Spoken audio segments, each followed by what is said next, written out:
எல்லாத்துக்கும் வணக்கம். ஸ்டார் தேஜஸ்லேருந்து தீபா. வாழ்க வளமுடன். வாங்க வீடியோக்குள்ளே போகலாம். நான் இன்றைக்கி எடுத்துருக்கிறது முடக்கத்தான் கீரை. அதுக்கு முன்னாடி நான் ரெகுலராக சொல்லிடுறேன். ஃபஸ்ட் டைம் ஸ்டார் தேஜஸ் சேனல் நீங்கள் பார்க்குற மாதிரி இருந்தால் சப்ஸ்கிரைப் பண்ணிவிட்டு பாருங்கள். அப்போ தான் வீக்லி வர வீடியோஸ் உங்களுக்கு ரீச் ஆகும். இப்போ நீங்கள் வாங்க வீடியோக்குள்ளே போகலாம். நான் முடக்கத்தான் கீரை எடுத்திருக்கேன். இது தோசை பண்ணலாம், ஊறுகாய் பண்ணலாம், நிறைய பண்ணலாம். ஆனால் இது பொரியல் பண்ணுறதுக்கு அந்த டேஸ்ட் எப்படி நம்மளுக்கு எடுத்துக்குங்கிறது தெரியல. அதனால் நான் மேக்ஸிமம் சூப்பு, ரெண்டாவது தோசைக்கு அவ்வளோ ஒரு டேஸ்ட்டாக இருக்கும், சூப்பராக இருக்கும். கண்டிப்பாக ட்ரை பண்ணி பாருங்கள். இப்போ நான் எடுத்துருக்கிறது ஒரு 2 பேத்துக்குள்ள அளவு தான் நான் எடுத்திருக்கேன். நல்ல ஒரு கை முடிஞ்ச அளவுக்கு எவ்வளோ கீரை சேர்த்த முடியுமோ தோசைக்கு சேர்த்துக்கோங்க. டேஸ்ட்டு சூப்பராக இருக்கும். அந்த வாசனை நல்லா இருக்கும். இந்த கீரையோட வாசனை நல்லா இருக்கும். இப்போ நான் எப்படி தோசைக்கு எப்படி பண்ணலாங்கிறது காமிக்கிறேன். நான் எடுத்திருக்கேன் ரேஷன் புழுங்கல் அரிசி. உங்களுக்கு எவ்வளோ அளவு வேணுமோ அதுக்கு தகுந்த மாதிரி எடுத்துக்கோங்க. நான் ஒரு 8 தோசை 9 தோசை வர்ற மாதிரி தான் நான் எடுத்திருக்கேன். இப்போது அதோட ஒரு 2 ஸ்பூன் அளவுக்கு உளுந்து எடுத்திருக்கேன். நான் உளுந்து ஒரு அரை ஸ்பூன் அளவுக்கு நான் எடுத்துருக்கிறது வெந்தயம். இப்போ இதை நான் நல்லா கழுவி எடுத்துக்கிறேன். இது ஒரு 1 மணி நேரம் ஊறினா போதும். நான் ரேஷன் அரிசி தான் எடுத்திருக்கேன். நிறைய பேர் இட்லி மாவில் புளிச்ச அந்த தோசை மாவில் இந்த கீரையை கூட அரைச்சி ஊற்றுவாங்க. நான் என்ன பண்ணுவேன்னா, எப்போவுமே நான் எடுத்துக்கிற ரெகுலராக நான் பண்ணுறது இந்த ரேஷன் அரிசியில் தான் நான் பண்ணுவேன். அதோடு சேர்த்து கீரையும் அரைப்பேன். எனக்கு நீங்கள் இந்த மாதிரி ட்ரை பண்ணி பாருங்கள். தோசை அவ்வளோ முருகலாக வரும். நீங்கள் ட்ரை பண்ணி பாருங்கள். இப்போ நான் நல்லா கழுவி எடுத்துட்டேன். இது ஒரு 1 மணி நேரம் ஊறட்டும். நான் அதுக்கப்புறம் உங்களுக்கு காமிக்கிறேன். இப்போ நான் ஒரு 1.5 மணி நேரம் நான் ஊற வச்சுட்டேன். இது நான் நைட் அரைக்கிறேன். நான் நைட் அரைக்கிறேன். ஏன்னா இது புளிக்கணும்.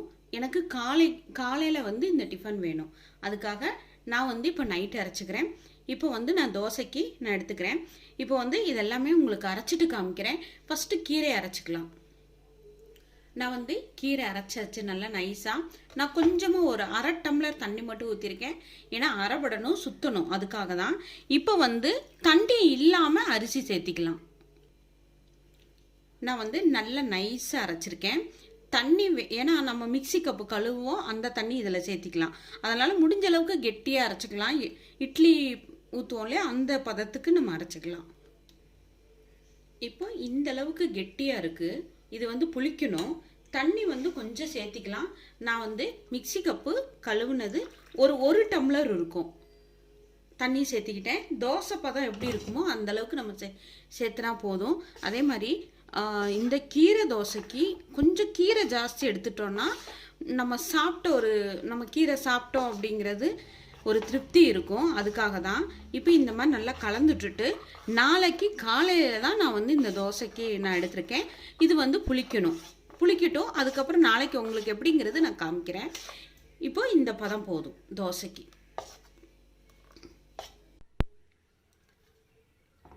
இப்போ காலையில் எனக்கு இந்த டிஃபனுக்கு எவ்வளோ புளிச்சிருக்குன்னு பாருங்கள். நல்லா புளிச்சிருக்கு. இதில் நீங்கள் தோசை சுட்டிங்கன்னா அவ்வளோ சூப்பராக வரும். நல்ல முருகலாகவும் வரும். நம்ம நார்மல் உளுந்து தோசைக்கு நம்மளை எப்படி யூஸ் பண்ணுவோமோ அந்த மாதிரியே வரும் சூப்பராக. இந்த மாதிரி ட்ரை பண்ணுங்கள். ஏன்னா நீங்கள் மாவில் மிக்ஸ் பண்ணுறதுக்கும் இதுக்கும் ரொம்ப வித்தியாசமாக இருக்கும். இந்த மாதிரி ட்ரை பண்ணி பாருங்கள். இப்போ நான் காமிக்கிறேன். இந்த தோசைக்கு சூப்பரான ஒரு தக்காளி சட்னி எப்படி பண்ணலாங்கிறது காமிக்கிறேன்.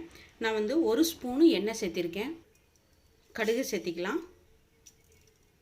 இப்போ கடுகு பொரிஞ்சிருச்சு. இந்த இடத்துல வெங்காயம், ஒரு வெங்காயம் கண்ணாடி பதம் வறுபட்டால் போதும்.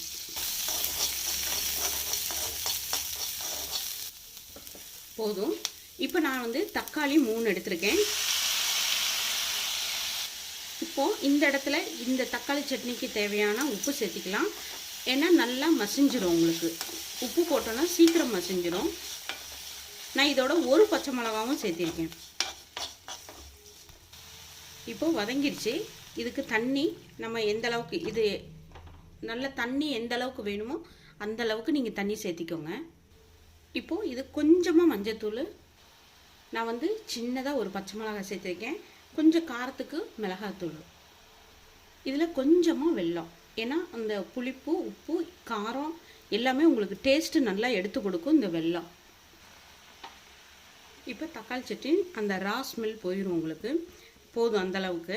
நான் தண்ணி கொஞ்சம் 2 கிளாஸ் தண்ணி ஊற்றிருக்கேன். நான் 1 கிளாஸ் அளவுக்கு வற்றுனா போதும். நம்ம தக்காளி சட்னி ரெடி ஆயிடுச்சு.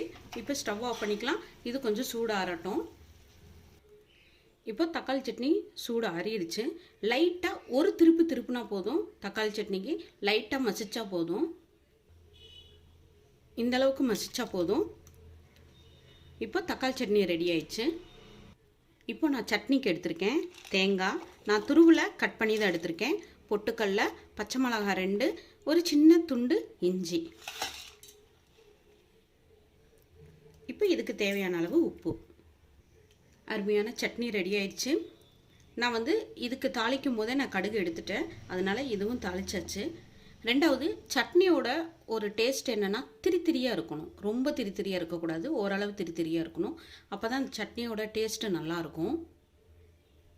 இப்போது அருமையான தக்காளி சட்னி ரெடி, சட்னி ரெடி.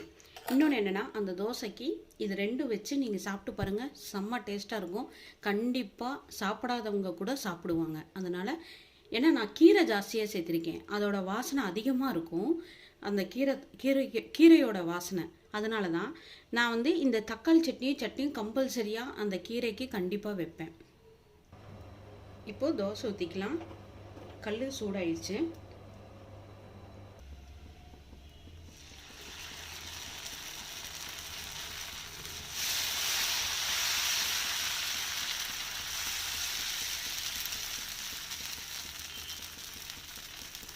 ஏன்னா நல்லா புளிச்சிருக்கு, அதனால தான் நான் இதில் வந்து நெய் தான் சேர்த்துறேன். நல்லெண்ணெய் சேர்த்துனா அந்த கீரையோட வாசனையும் அந்த கசப்பு தன்மையும் நல்லெண்ணெயோட கசப்பு ஜாஸ்தி ஆயிடும். அதுக்காக நான் நெய் சேர்த்திருக்கேன். நெய்யும் நல்லாயிருக்கும், கடலெண்ணெயும் நல்லாயிருக்கும்.